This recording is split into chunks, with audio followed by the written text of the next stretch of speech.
North Korea, जिसे खुला नर्क कहा जाता है, सन 2014 में एक महिला को बीच सड़क पर सबके सामने खड़ा करके उसकी आंखें निकाल दी गई। उसका अपराध सिर्फ इतना सा था कि उसने साउथ कोरिया की एक हॉलीवुड फिल्म चोरी छिपे देखी थी और बाहर का कंटेंट कंज्यूम करना नॉर्थ कोरिया में राजद्रोह माना जाता है। इसलिए उसके एक पड़ोसी ने उसकी शिकायत सरकार से कर दी और स्टेट सिक्योरिटी डिपार्टमेंट उसे उसके घर से उठाकर ले गए और सजा के रूप में उसकी दोनों आंखें निकाल दी। यानी कि नॉर्थ कोरिया में टीवी तो है, पर उसमें देखना क्या है ये सरकार तय करती है।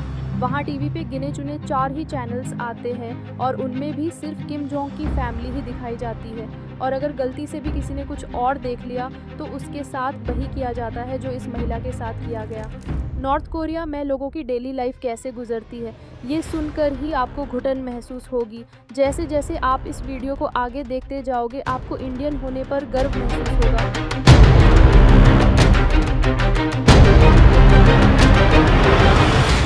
आपको कहाँ रहना है, क्या पहनना है, क्या पढ़ना है, यहाँ तक कि क्या काम करना है, ये सब सरकार डिसाइड करती है। यहाँ आप अपनी मर्ज़ी से बाल भी नहीं कटा सकते हो। अपराध दादा ने किया है और सज़ा 3 पीढ़ी तक दी जाती है।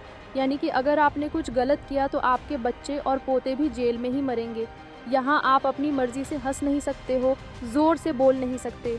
शादी, यूनिवर्सिटी, सब कुछ सरकार तय करती है। नॉर्थ कोरिया एक ऐसा देश है जो 21वीं सदी में भी 18वीं सदी की तरह जी रहा है।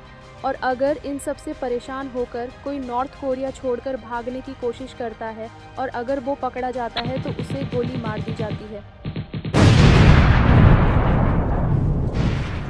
19 नवंबर 1982 को शिन डोंग ह्यूक नाम के एक बच्चे का जन्म नॉर्थ कोरिया के सबसे भयानक जेल कैंप नंबर 34 में होता है। जन्म के तुरंत बाद ही उसे मुजरिम करार दे दिया जाता है क्योंकि शिन की मां को 3 पीढ़ी की सजा में वहां डाला गया था।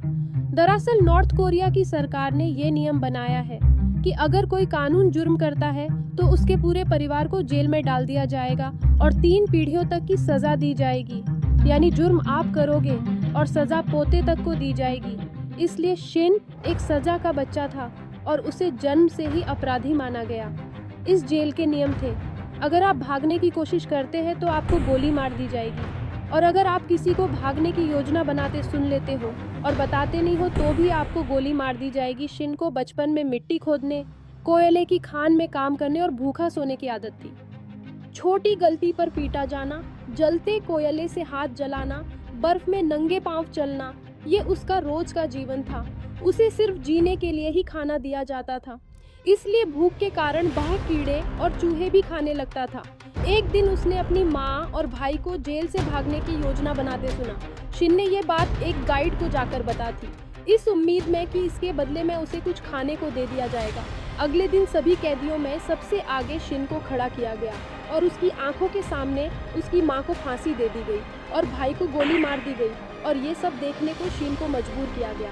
इसके बाद अगले 6 महीने तक शिन को काल कोठरी में बेरहमी से टॉर्चर किया गया, नुकीली रॉड से मारा गया, जलाया गया, भूखा रखा गया। फिर आखिरकार 2005 मैगी शिन ने जेल से भागने का फैसला किया और बाय लक वो इसमें कामयाब भी रहा। गाइड से छुपते छुपाते पहले वो चाइना पहुंचा और फिर साउथ कोरिया। आज शिन एक ह्यूमन राइट्स एक्टिविस्ट है। उसने एस्केप फ्रॉम कैंप 14 नामक एक किताब भी लिखी और यहीं से ही नॉर्थ कोरिया की सच्चाई से पर्दा हटा। नॉर्थ कोरिया में किम जोंग और उनके परिवार को भगवान की तरह माना जाता है।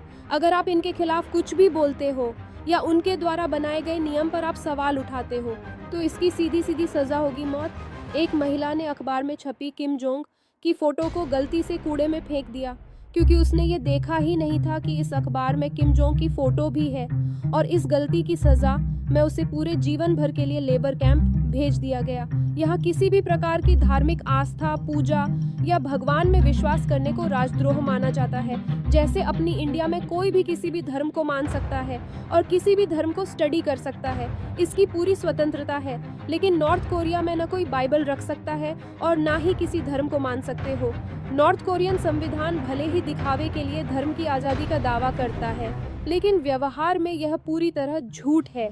वहाँ केवल एक ही पूजा की जा सकती है, किम डायनेस्टी की, जिसमें किम इल संग जो नॉर्थ कोरिया के पहले लीडर थे, दूसरे किम जोंग इल उनके बेटे और तीसरे किम जोंग उन जो अभी वर्तमान में है। इन्हीं को भगवान के रूप में पूजा जाता है। एक महिला ने चोरी छिपे अपने घर में बाइबल रखी थी। जब ये बात सरकार तक पहुंची तो अगली सुबह ही उसके पूरे परिवार को उठा लिया गया और योडोक लेबर कैंप में भेज दिया गया, जहां लोग भूख, सर्दी और टॉर्चर से मर जाते हैं। ऐसे एक दो नहीं, कई केस हैं और यहाँ के रूल के हिसाब से इन धार्मिक कैदियों को कैंप योडोक या कैंप 22 जैसे जेलों में डाला जाता है और सजा के तौर पर इनके बाल खींचना, पानी में डुबोना, तपती रेत पर घसीटना, भूखे भेड़ियों के सामने फेंकना जैसी सजाएं दी जाती हैं।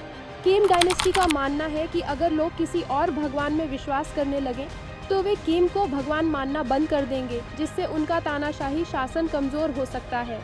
इसलिए इनका रूल है लोगों को नास्तिक रखना। वैसे तो नॉर्थ कोरिया में एजुकेशन फ्री है, पर पढ़ाई के नाम पर यहाँ सिर्फ किम इल सुंग, किम जोंग इल और किम जोंग उन की महानता की ही पढ़ाई होती है। एक महिला शिक्षक ने गलती से एक पुराने कोरियन राजा को किम परिवार से महान बताया। इस गुस्ताखी के लिए उसे गिरफ्तार कर लिया गया और जीवन भर के लिए लेबर कैंप में डाल दिया गया। यहाँ नॉर्थ कोरिया में हर घर में किम की पोर्ट्रेट्स होना ज़रूरी है। घर में ही नहीं बल्कि हर जगह ज़रूरी है। हर दिन इन पोर्ट्रेट्स की सफाई करनी होती है और इन्हें देखकर झुकना होता है। हर दिन कुछ गाइड आपके घर आते हैं और इन पोर्ट्रेट्स को चेक करके जाते हैं। अगर फोटो गंदी मिली या थोड़ी सी भी तिरछी हुई तो आपको गिरफ्तार कर लिया जाएगा और सज़ा दी जाएगी। एक बार घर में आग लगने पर एक आदमी ने सबसे पहले किम जोंग इल की फ़ोटो बचाई और अपने घर और घर की सभी चीज़ें जलने दी। इससे खुश होकर सरकार ने उस व्यक्ति को इनाम दिया। इसके ऑपोजिट एक केस ये भी है 9 जनवरी 2020 का। एक महिला कुछ काम से अपने घर से बाहर थी और उसके पीछे उसके घर में आग लग जाती है। जब ये बात उस महिला को पता चलती है तो जैसे तैसे भागकर वह अपने बच्चों को तो बचा देती है, लेकिन इन पोर्ट्रेट्स को बचाना भूल जाती।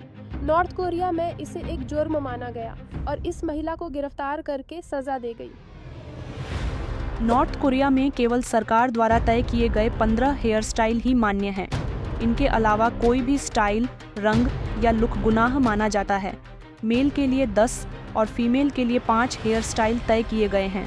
आप केवल इन्हीं 15 हेयर स्टाइल में से कोई एक हेयर स्टाइल रख सकते हो और अगर आप किसी दूसरे कंट्री के हेयर स्टाइल को कॉपी करते हो या किसी और तरह के बाल कटाते हो तो यह एक गुनाह माना जाएगा और आपको इसकी सज़ा दी जाएगी। उसके लिए आपको बीच सड़क पर खड़ा करके सबके सामने गंजा कर दिया जाएगा या फिर जेल या हार्ड लेबर कैंप्स में भेज दिया जाएगा। और तो और यहाँ बालों को रंगना मना है, मेकअप करना मना है और बाल लंबे रखना भी मना है। साथ ही jeans, T shirts, branded shoes या सनग्लासेस पहना भी मना है। 2018 की बात है। नॉर्थ कोरिया की राजधानी प्योंगयांग के एक स्कूल में कुछ छात्रों ने वेस्टर्न स्टाइल की जीन्स पहनी थी। किसी ने बालों में जेल लगाया था और एक लड़की ने हल्का लिपस्टिक भी लगा रखा था। यह बात तुरंत स्कूल प्रशासन और सुरक्षा अधिकारियों तक पहुंची। बिना देर किए उन छात्रों को स्कूल के मैदान में लाकर खड़ा कर दिया गया। वहां पहले से ही पुलिसकर्मी और स्कूल के टीचर्स मौजूद थे। उनके सामने उन सभी बच्चों के बाल वहीं के वहीं काट दिए गए। लड़कियों की चोटियों को काटकर फेंक दिया गया। लड़कों का सिर लगभग पूरा मुंडवा दिया गया। बाद में उन सभी छात्रों को कड़ी चेतावनी दी गई और उनमें से कुछ को शॉर्ट टर्म लेबर कैंप भेज दिया गया। हमारे इंडिया में इंसान जब चाहे जहां चाहे बिना परमिशन के शादी कर सकता है, लेकिन नॉर्थ कोरिया में ऐसा नहीं होता है। वहां शादी करने के लिए भी सरकार से परमिशन लेनी पड़ती है। जाति, वर्ग और सरकार की रैंकिंग के आधार पर शादी तय होती है। यदि कोई इस सरकारी प्रक्रिया का उल्लंघन करता है तो उसे गंभीर सजाएं दी जाती हैं। साल 2012 में नॉर्थ कोरिया से भागकर साउथ कोरिया में पहुंची एक लड़की ने बताया कि उसके गांव में एक लड़का और लड़की जो अलग अलग कैटेगरी से थे पर एक दूसरे से प्यार करते थे, इसलिए उन्होंने बिना सरकारी अनुमति के शादी करने की कोशिश की। जब अधिकारियों को यह पता चला तो दोनों को अलग अलग लेबर कैंप्स में भेज दिया गया, जहां उनसे ज़बरदस्ती काम करवाया गया और मानसिक रूप से प्रताड़ित भी किया गया। इस घटना के बाद गांव के बाकी नौजवानों को चेतावनी दी गई कि अगर उन्होंने भी सरकार के नियमों के खिलाफ शादी करने की कोशिश की तो उन्हें भी राजद्रोही माना जाएगा। अब तक कुल 34,352 लोग नॉर्थ कोरिया छोड़कर भाग चुके हैं। ये संख्या हर साल कम होती जा रही है क्योंकि नॉर्थ कोरिया सरकार ने बॉर्डर पर सुरक्षा गार्ड की संख्या बढ़ा दी है ताकि लोग भाग न पाए। तो यह वीडियो आपको कैसी लगी और अपने नॉर्थ कोरिया के बारे में आप अपनी क्या राय रखते हो, कमेंट में ज़रूर बताएं और चैनल को भी ज़रूर सब्सक्राइब कर लें।